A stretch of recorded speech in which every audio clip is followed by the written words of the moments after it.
이제는 마가복음 오늘 9번째 시간인데요. 예수님께서는 이 땅에 오셔서 천국 복음을 전파하시고 가르치시고 또 한편으로 병든 자를 고치시는 사역을 계속 하셨습니다. 예수님의 대표적인 공생의 3대 사역이라고 일컫는 이 사역이 계속해서 이어지는 가운데 특별히 병든 자들이 예수님으로 말미암아 고침을 받고 그야말로 많은 곳에 사람들이 알려지면서 그야말로 사람들의 시선이 주님께로 쏠리는 가운데 예수님께서 행하신 그런 모습 속에는 당시의 사람들은 굉장히 좀 파격적인 그런 모습들도 있었습니다. 그것은 뭐냐면 사람들이 보통 그야말로 그 로마의 부역자로 당시에 낙인 찍었던 그런 세리들 또 혹은 율법에 의해서 죄인으로 규정된 사람들 그런 사람들하고 너무 쉽게 잘 어울리고 먹고 마시고 이러는 모습들을 보면서 적잖이 놀랬고 또 여성들과도 스스럼 없이 어울리는 모습은 당시 사람들에겐 좀 당혹스러운 모습이기도 했습니다. 그러나 그보다 더 문제가 되는 것은 뭐냐면은 예수님께서 안식일에 행한 일들로 인해서 특별히 바리새파 유대인들이 바리새파 그 율법학자들이 예수님에 대해서 아주 곱지 않은 시선을 보이고 있었고 오늘 성경에 보이는 대로 예수님을 어떻게 하면 죽일까 할 정도로 그들의 공분을 사는 일을 예수님께서는 행하셨습니다. 오늘 이제 마가복음 3장에서 우리에게 주신 말씀을 보면 한 안식일에 회당에서 손 마른 사람이 있었는데 예수님께서 그를 고치셨다는 그 손 마른 사람을 고친 이야기를 우리에게 전해주고 있습니다. 자, 그런데 오늘 이제 본문 말씀을 보면 여러분들이 갖고 계신 성경 그 표제어가 있는데 거기에 괄호로 이렇게 공관복음서나 이제 사복음서의 이 본문의 말씀이 다른 곳에서도 전해지고 있는지를 거기에 같이 표기하고 있죠. 거기에 보면은 오늘 이 사건은 사복음서 모두에게 기록되어 있는 그런 말씀입니다. 다시 말해서 초대교회 성도들에게 있어서 이 예수님의 행적을 기록하고 있는 기자들의 입장에서 보자면 굉장히 중요한 사건이라고 그들은 여겼기 때문에 공관복음서뿐만 아니라 요한복음 사복음서에서도 이 말씀이 언급되고 있고 전해지고 있고 그리고 이 사건, 이 기적 사건은 바로 안식일 논쟁 이후에 배치되어서 편집을 할 때 안식일 이후에 있었던 사건으로 이 사건을 전해줌으로써 초대교회에 있어서 이 사건이 주는 의미가 상당했다는 것을 우리는 성경을 통해서 확인할 수가 있습니다. 자, 오늘 성경 본문으로 우리가 들어가면서 서서히 한번 볼까요? 이제 안식일이 되었습니다. 앞에서도 보았지만 안식일이 되면 예수님께서 어디를 가셨느냐면은 어디를 가셨어요? 회당을 찾으셨음을 보게 되죠. 그러니까 예수님이 행하신 일은 굉장히 그 시대로 보자면은 보통 사람들의 눈에 굉장히 좀 파격적인 부분도 있는데 특별히 종교 기득권자들의 입장에서 보자면은 굉장히 눈에 거슬리고 정말 죽이고 싶을 정도로 어떤 미움과 분노를 자아내는 그런 인물이었는데 근데 예수님이 뭐냐면 그런 혁명적이고 그래서 기존의 어떤 체제 자체를 전복시키려고 하는 그런 분이 아니라 예수님은 때가 되면 안식일이 되면 회당을 찾으시는 모습을 통해서 예수님은 기존의 어떤 틀 이거 자체를 부정하는 분이 아니라 그 속에서 적어도 왜곡되어 있는 하나님의 말씀과 뜻이 바르게 세워지도록 그것을 생각하고 그것을 행하시는 분이었다 하는 것을 성경은 보여주고 있습니다. 자, 오늘 본문에 들어가면 그 안식일에 회당에 예수님이 가셨는데 그 회당에 많은 사람들 가운데에서 손 마른 사람이 있었다고 성경은 전하고 있습니다. 손 마른 사람 우리가 다른 이제 성경에 보면 손이 오그라든 사람이다 그렇게 이제 표현을 하고 있는데 아무튼 손에 장애를 갖고 있는 사람이 그 예배당에 있었다, 회당에 있었다고 성경은 전해주고 있습니다.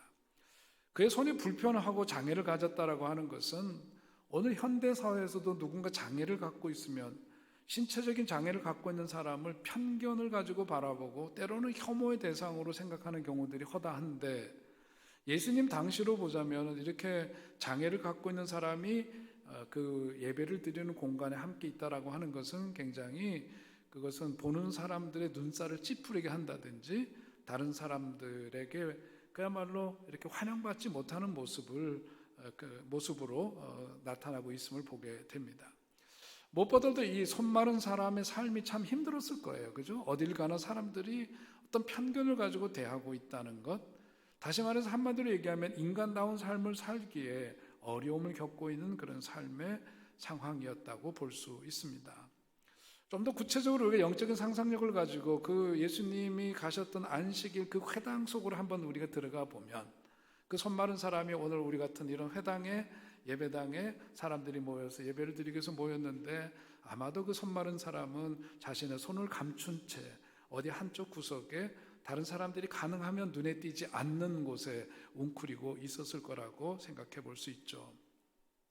그의 마음은 참 불편했을 거예요. 다른 사람들이 물론 관심을 갖지도 않고 말을 거는 사람도 물론 없었을 겁니다. 어떻게 보면 사람들이 볼 때 소위 우리가 말하는 생각 속에서는 정상, 비정상 이런 식으로 사람을 이분법적으로 나누는 못된 습관들이 우리들한테도 있는데 정상과 비정상이라고 하는 그 기준이 참 모호한 거거든요.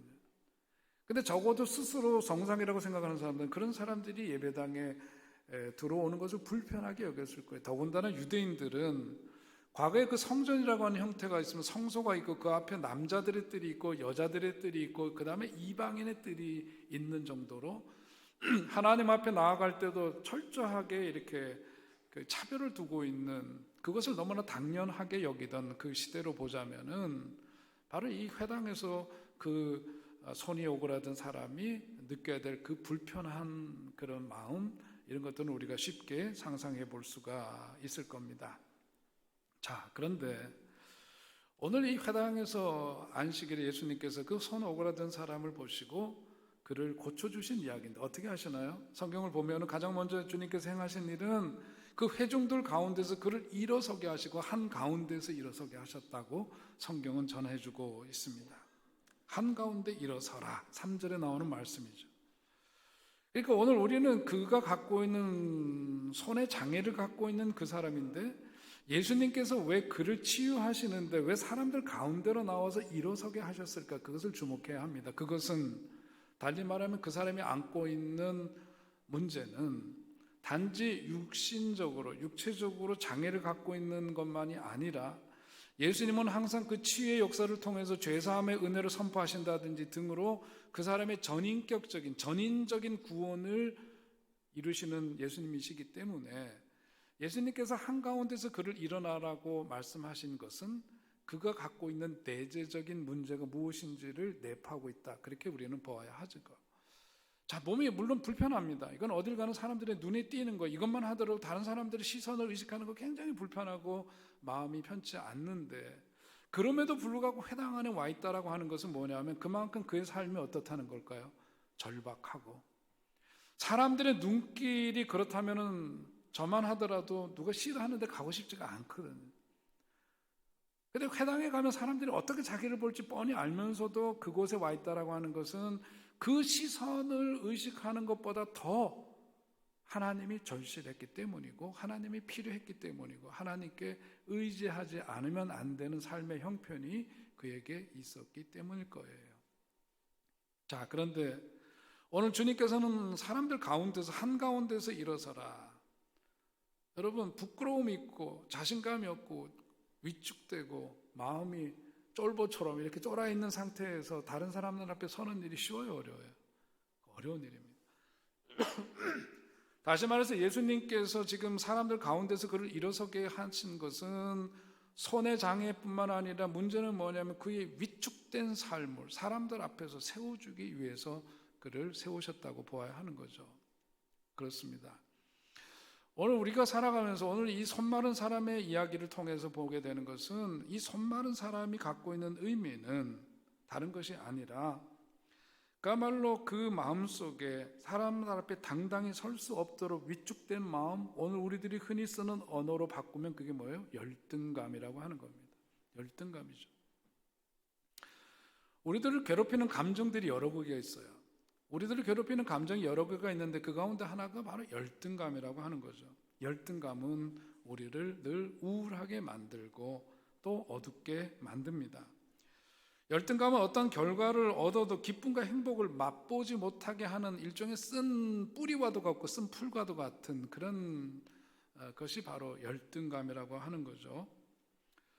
여러분, 우리가 살면서 보면 우리 지난주 쉐마학당에서 공부하신 분들 아시지만 우리가 우리 자신을 평가하면서 보면 자기 만족도가 있고 자기 개선도 체크하는 문항들이 있어요. 거기에서 보자면 자기 만족도가 높고 자기 개선도는 낮은 사람이 있고 또 그 반대인 사람들도 있고, 그래서 그걸 따지면 경우의 수가 4개의 경우 수가 생길 수 있는데, 우리들이 흔히 말해서 자기 만족도, 나는 좀 괜찮은 사람이야 라고 생각하지만 한편으로 나는 하나도 뭐 바꿀 게 없고 변화될 게 없는 그런 사람으로, 자기 개선도가 없는 사람들, 그런 사람들 우리는 일컬어서 뭐라 그래요? 밥맛 없는 사람, 이렇게 얘기를 합니다. 풀어서 얘기하면, 그죠? 근데 그 반대로 자기 만족도는 완전히 바닥이고 자기 개선도, 나는 이런 문제가 있고 저런 문제가 있고 이렇게 고쳐야 되고 저렇게 해야 되고 이런 거, 자기 불만과 자기 어떤 개선점만 크게 높은 사람, 이런 사람들이 인생 사는 게 어떨까요? 재미없게 살아요. 그죠? 우울해요, 사람이. 열등감이죠, 일종의. 그래서 우리는 뭐냐면 이것이 어느 균형 있게 조화를 이루는 삶을 건강한 삶이라고 이야기를 합니다. 우리들 한번 내면을 가만 들여다보면 오늘 말씀은 뭐 나같이 그 열등감이 없는 사람한테는 해당되지 않겠구나 생각하는 사람이 문제인 거죠. 예, 그게 문제예요. 여러분, 우리 내면을 들여다보면 정말 열등감이 하나도 없는 사람, 그게 가능해요? 아마 자기는 그런 게 전혀 없다라고 생각하는 사람들은 대개 이제 정신과적으로 얘기하면 조증에 해당되는 사람들입니다. 그런 경우들이 많죠. 우리는 누구나 하여튼 그 정도의 차이가 있을 뿐이지 그런 것들이 우리들 속에 내재해 있음을 보게 됩니다. 저 역시도 예외는 아닌 거죠. 물론 나이가 들어가고 여러 가지 어떤 신앙생활을 통해서 삶의 성숙도가 더해지면서 변화를 우리가 맞이하게 됩니다만은, 저 역시도 어떤 그런 깊은 열등감이 내 삶 속에 나에게 그런 영향을 끼쳤던 그런 시간들이 폭 있었음을 보게 됩니다. 시골에서 살 때와 도시에서 삶이 다른 거죠. 인정받던 삶에서 존재감이 없이 살아가는 삶은 고통스럽고 그 속에서 우리는 열등감을 갖게 돼요. 저희 청소년기 저의 이야기이기도 합니다. 원했던 대학에 떨어지는 것은 큰 상처일 뿐만 아니라 깊은 열등감의 어떤 동굴 속으로 나를 몰아넣는 그러한 엄연한 현실이 되기도 했고, 이제 그러면서 이제 지내다 보니까 뭐냐면 자기가 뭐 학교를 들어가도 그 학교에 대한 자부심 없어요. 거기 푹 숙이고 다니고, 사람들하고 만나도 대화가 건강하게 되는 게 아니라 뭔가 꼭 이렇게 이상하게 해석되고 이해하고 이러는 부분들이 내 속에 있게 됩니다. 삶에 어떤 성과가 있고 열매가 있어도 뭐냐면 그것에 대해서 별로 기뻐하고 인정하지 않게 돼요. 자기 비난, 자기 혐오, 어떤 그 좌절감, 이런 것들이 내 삶 속에서 훨씬 더 많은 부분을 차지하는 그런 때가 있는 거죠. 그러면서 저도 이렇게 그런 세월들 보면서 제가 왜 20대 때 데모를 그렇게 열심히 했을까 생각해 보면 그런 것에 대한 역작용이 그렇게 나타났다고 보는 거죠. 자기의 그런 열등의식을, 내적인 불만과 이런 것들을 거꾸로 표출하는 굉장히 중요한 표출구는 데모였다고 생각을 해요.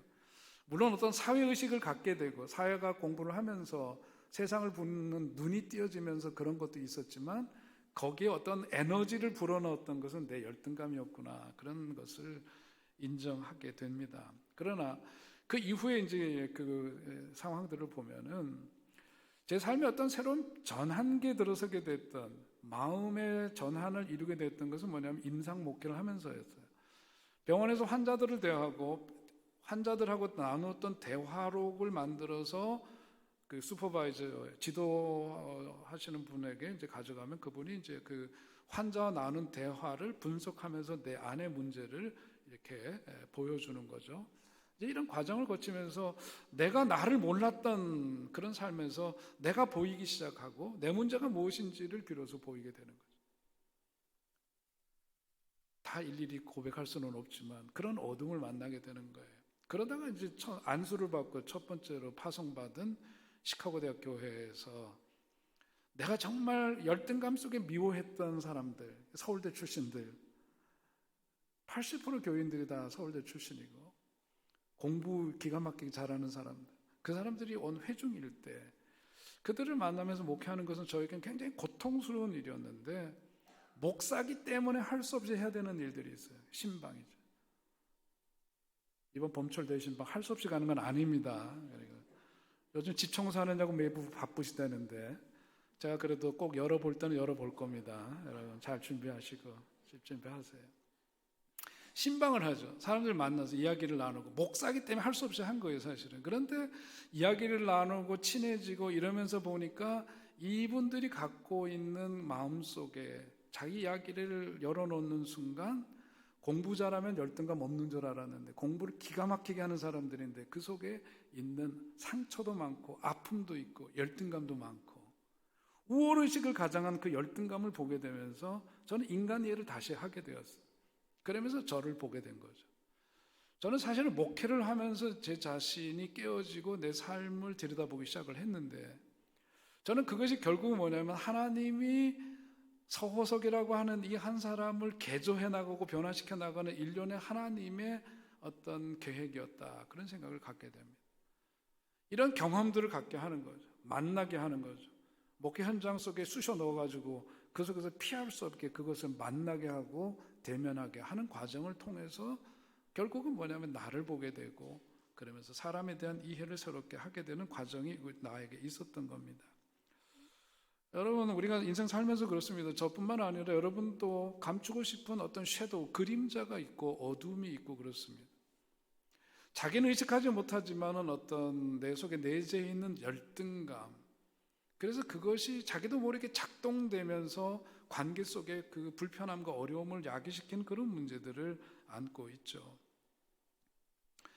우리는 해방되어야 합니다. 예수님 만나서 내가 스스로 만든 그 감옥문 깨뜨려 벗어버려야 해요.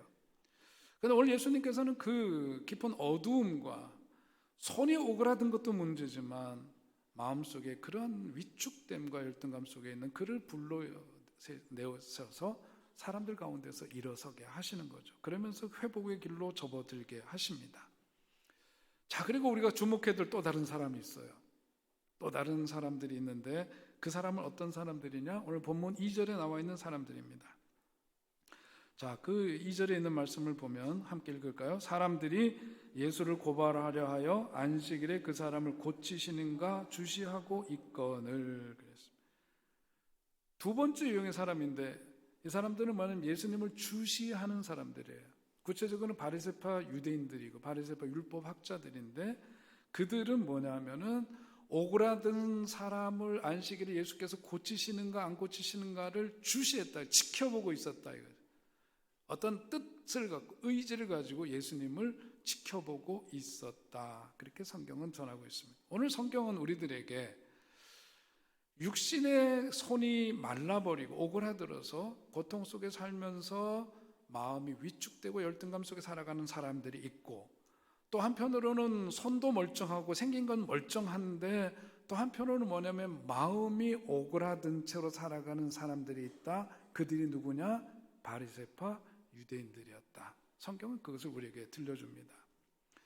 여러분 열등감이라고 하는 것에서 우리가 새롭게 이해를 해야 되는데 누구나에게 적고 큰 이런 열등감들이 우리 속에 있는데 지금은 그 열등감이 지금은 모자라고 부족하고 그래서 언젠가는 잘 될 것이라고 하는 긍정적인 생각을 우리들 삶 속에서 그것을 새롭게 인식하게 될 때에 그 열등감이라고 하는 것을 내가 외면하는 게 아니라 그것을 마주하게 될 때에 그것은 내 삶을 업그레이드 시키는 일종의 연료가 될 수 있다는 것을 여러분 꼭 기억하시기 바랍니다.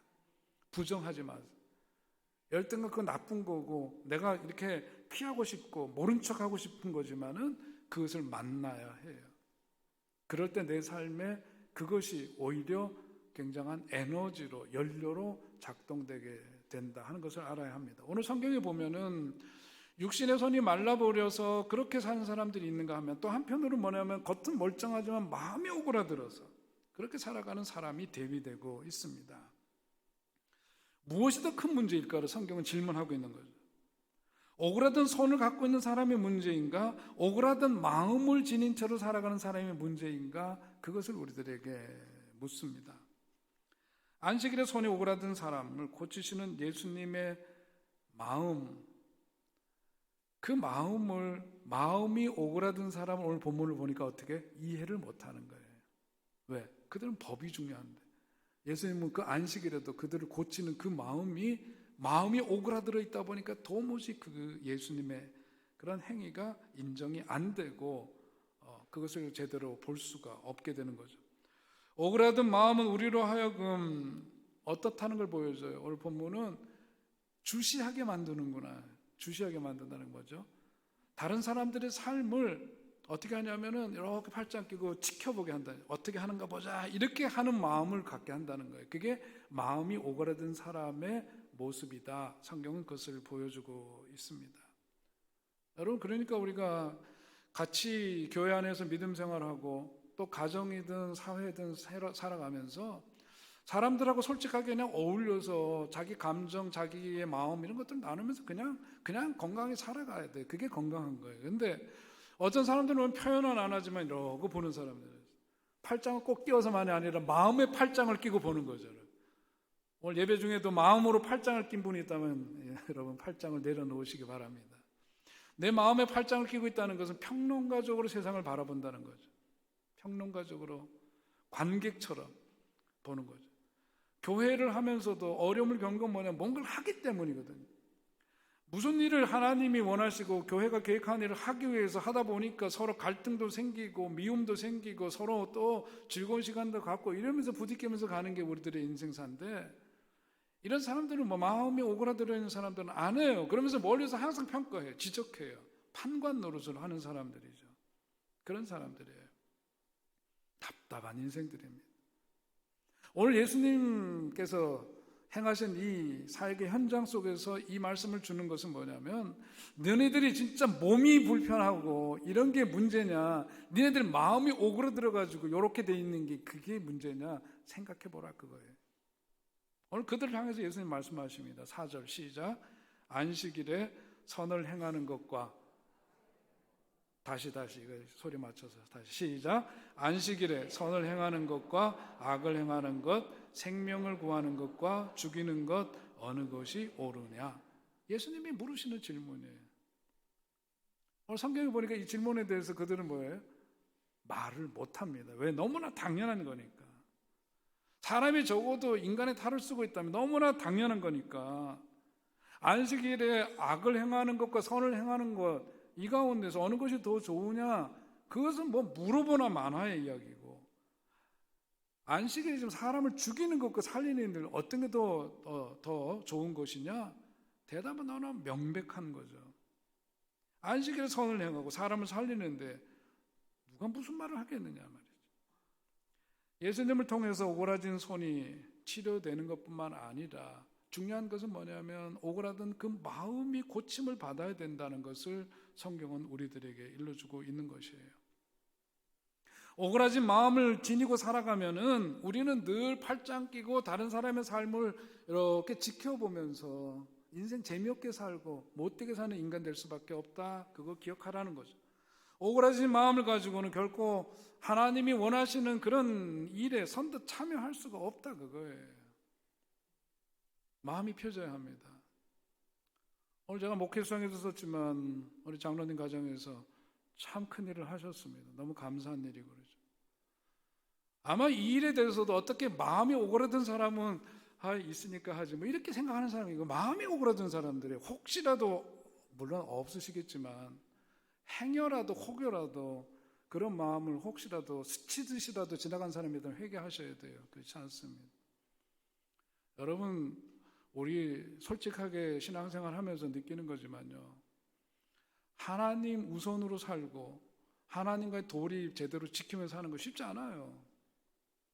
정직한 11조 드리는 거 이거 쉬운 일 아니에요. 제가 목회하면서 솔직히 그거 우리들이 인정해야 된다고 봅니다. 여러분 이거 그냥 되는 일 아니에요. 마음이 펴져야 돼요. 마음이 펴져야 하나님 앞에 도리를 할 수 있고 행해야 될 일을 할 수 있고 그런 겁니다. 이런 거예요. 오늘 성경 말씀을 보면서 우리들에게 들려주는 것은 도대체 바리새파 사람들 이 사람들 도대체 왜 이러는 걸까? 그걸 들여다보게 합니다. 바리새라고 하는 말 자체는 뭐냐면 분리되었다 그런 뜻이에요.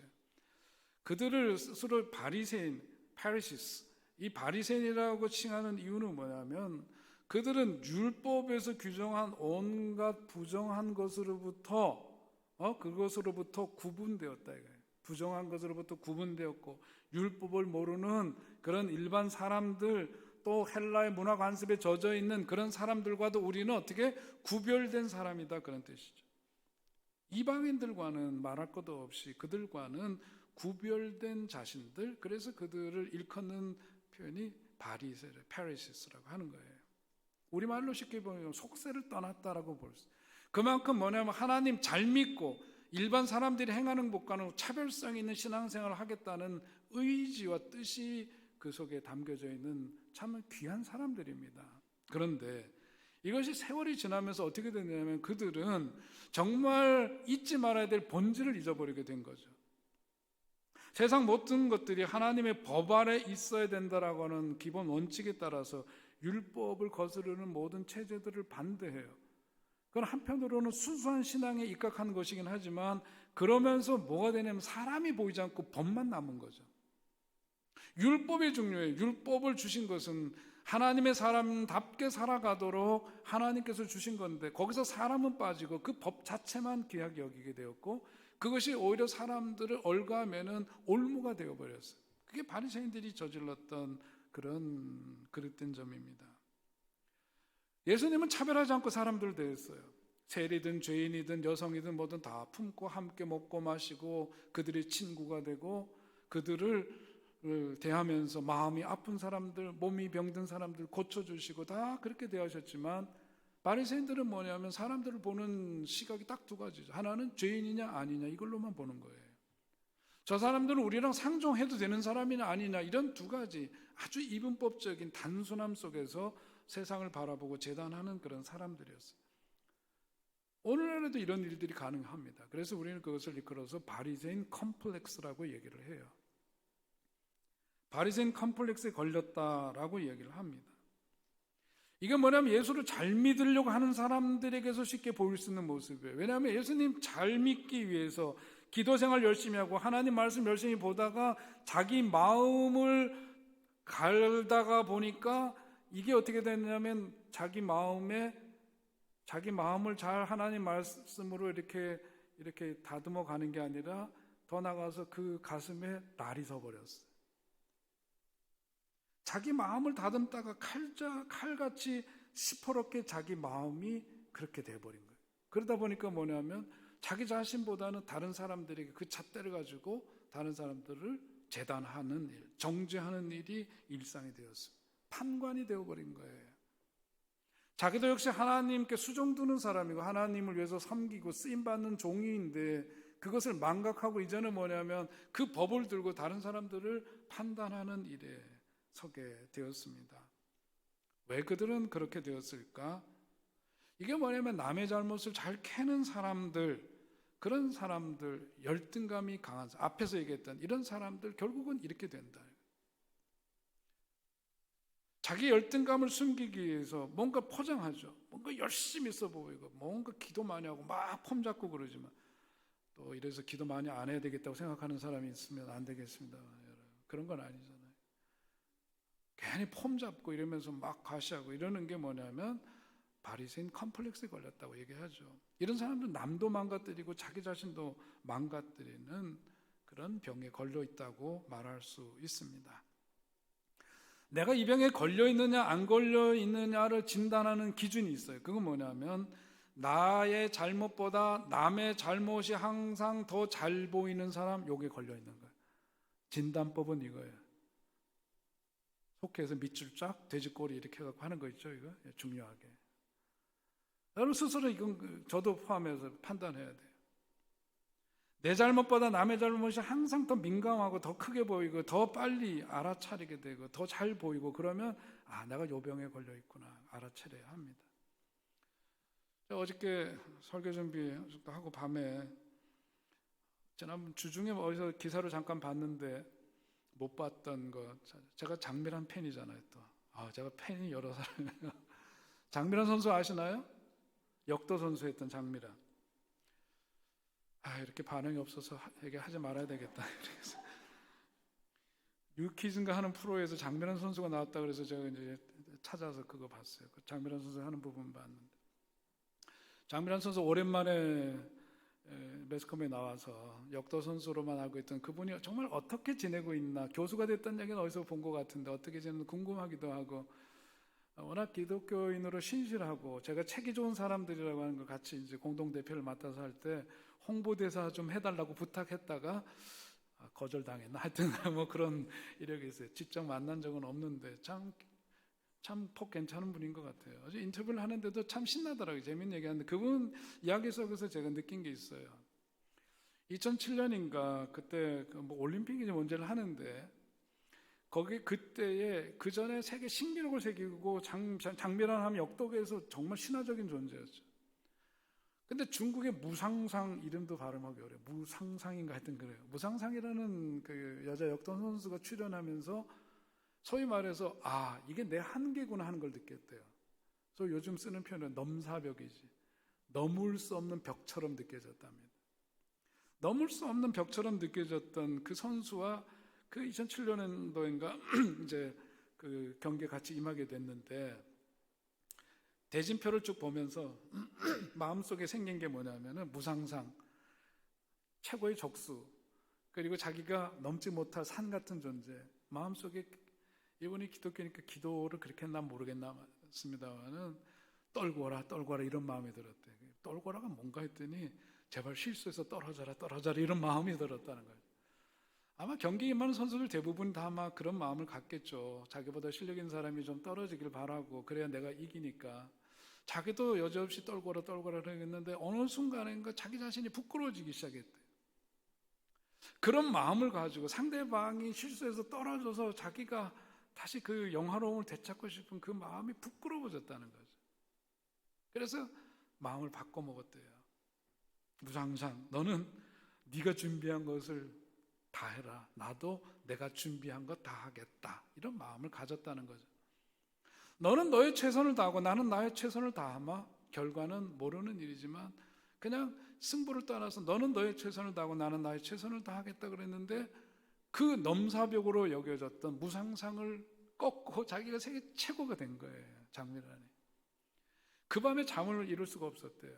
물론 세계 최고가 됐기 때문에, 그 무상상이라는 넘을 수 없는 사람을 넘었기 때문에도 기쁘었지만은 알 수 없는 설레임과 두근거림이 자기에게 있었다. 그래서 그분이 이게 뭔가, 이 잠을 잘 수 없을 정도로 그냥 그 두근거림과 설레임, 그게 뭘까? 그러면서 그가 뭐라 그랬냐면, 장면환 선수가 내가 좋은 승부를 했구나, 스스로에게 그렇게 말했대요. 내가 좋은 승부를 했구나. 저는 그게 너무 감동적이었어요. 여러분, 사람은 우리가 살아가면서 그렇지만 누군가를 밟고 딛고 일어서고 어떻게든지 쟁취하려고 하는 것이 보통의 모습이지만, 너는 너의 최선을 다하고 나는 나의 최선을 다하고 서로를 인정하면서 갔을 때 그 마음이 편안해진 거예요. 이겨도 부끄러움이 없는 이김이 된 거죠. 오늘 우리들에게도 이게 필요해요. 오늘 성경 말씀을 보면서 저는 그것을 느낍니다. 오그라진 마음을 가진 사람들 앞에서, 손이 오그라진 사람을 예수께서 치료하시죠. 예수님 앞에 나와서 너도 나도 오그라진 마음을 갖고 사는 사람들 펴져야 돼요. 장면환 선수의 그 마음은 펴진 마음이죠. 우리가 뭔가를 이기기 위해서 다른 사람들을 밟고서라도 이기고자 하는 마음, 오그라든 마음이에요. 내 기준에서 다른 사람들을 판단하고 평가하고 죄인 취급하고 못되게 하는 것, 이게 오그라든 사람들의 마음입니다. 오늘 누구나 고침받아야 될 필요가 있어요. 예수님께서 육신의 손이 말라버린 그 사람을 회중 가운데에서 불러서 세우십니다. 그 속에서 그를 향해서 하신 말씀이 오늘 본문에 뭐라고 되어 있어요? 내 손을 뭐라 그래요? 내밀라 그래요. 내 손을 내밀라, 그렇게 말씀하셨습니다. 한 손 오그라든 사람도 예수님 말씀하신 대로 손을 내밀어야 해요. 고침받습니다. 바리새인들도 그 현장에서 예수님을 만나 고침받을 수 있는, 마음이 그렇게 말라버리고 마음이 오그라든 그들도 고침받을 수 있는 그 현장에 있었지만 그들은 고침을 받지 못했어요. 내 손을 내밀라 하는 그 말씀에 순종해서 손을 내밀었을 때 예수께서 그의 손을 고쳐주셨고, 회중들 앞에서 그의 손만이 아니라 그의 위축되었던 마음, 열등감으로 어두웠던 그 마음마저도 주님께서 고쳐주시고 새롭게 하시고 전인적인 구원을 그에게 이루었음을 여러분 믿으시기 바랍니다. 여러분, 오늘 우리가 주님 앞에 우리 내면의 문제를 가지고 손을 내밀어야 돼요. 마음의 소원을 가지고 내밀어야 돼요. 성경을 보면 한나라고 하는 여인은 자궁이 마른 손 같은 사람이었습니다. 그러나 주님 앞에 나와서 마른 손 같은 자궁이었지만 하나님 앞에 소원의 잔을 내밀었어요. 주님께서는 그의 기도를 들으시고 그에게 자녀를 허락해 주셨습니다. 야베스라는 이름은 그의 삶이 얼마나 가난했던지 마른 손처럼 가난한 삶이었어요. 태어나면서부터 너무나 불행한 삶의 연속이었습니다. 오죽했으면 야베스라는 이름을 다 지었을까? 그런데 그가 기도했어요. 주여 복에 복을 더하사 나의 지경을 넓히시고 주의 손으로 나를 도우사 환난을 벗어나 근심이 없게 하옵소서. 그렇게 기도를 했고 하나님은 그 기도를 들어주셨다. 그리고 형제들 가운데 존귀한 자라고 일컬음을 받는 사람으로 세우셨다. 성경의 증언입니다. 마음의 소원을 내밀어야 돼요. 솔로몬, 그도 평범한 사람이었어요. 아버지가 왕이었기 때문에 왕자를 이어받았지만 탁월한 사람은 처음부터는 아니었어요. 그러나 마음의 소원을 안고 있었습니다. 세상 남다른 지혜를 얻게 해달라고 하는 마음의 소원을 가지고 주님 앞에 그 지혜를 구했더니 하나님께서 그것을 기쁘게 여기셔서 지혜뿐만 아니라 구하지 않은 것도 더해 주셨다고 성경은 증언하고 있습니다. 사람 앞에 손을 내밀면 부끄럽게 돼요. 믿었던 사람에게 오히려 씁쓸한 일을 당해도 우리 주님께 소원의 잔을 높이 들면 주님께서 채워주심을 믿으시기 바랍니다. 다윗이 그래서 어려서부터 기름 부음을 받았지만 고생으로 죽을 고비를 수도 없이 넘기는 그런 삶을 살았고 아들이 반란을 일으키고 별의별 험한 꼴을 다 당했지만은 그의 마지막 고백은 뭐냐면 내 잔이 넘치나이다. 할렐루야. 여러분, 우리들의 고백이 될 수 있기를 주의 이름으로 축원드립니다. 내 잔이 넘치나이다의 삶이 그에게 주어졌어요. 주님 앞에 내밀었을 때 그렇습니다. 주님 오늘 우리를 향해서도 말씀하십니다. 우리 속에 있는 이런 어둠이 있습니다. 열등감이 있습니다. 위축된 마음이 있습니다. 이 시간 우리 함께 기도하기를 원합니다. 하나님, 정말 내 마음에 깊이 자리 잡고 있는 이런 어둠이 있고 열등감이 있고 위축된 마음이 있는데 손이 오그라든 것만이 아니라 내 마음 오그라들어 있는 이 마음 주님 앞에 내놓기를 원합니다.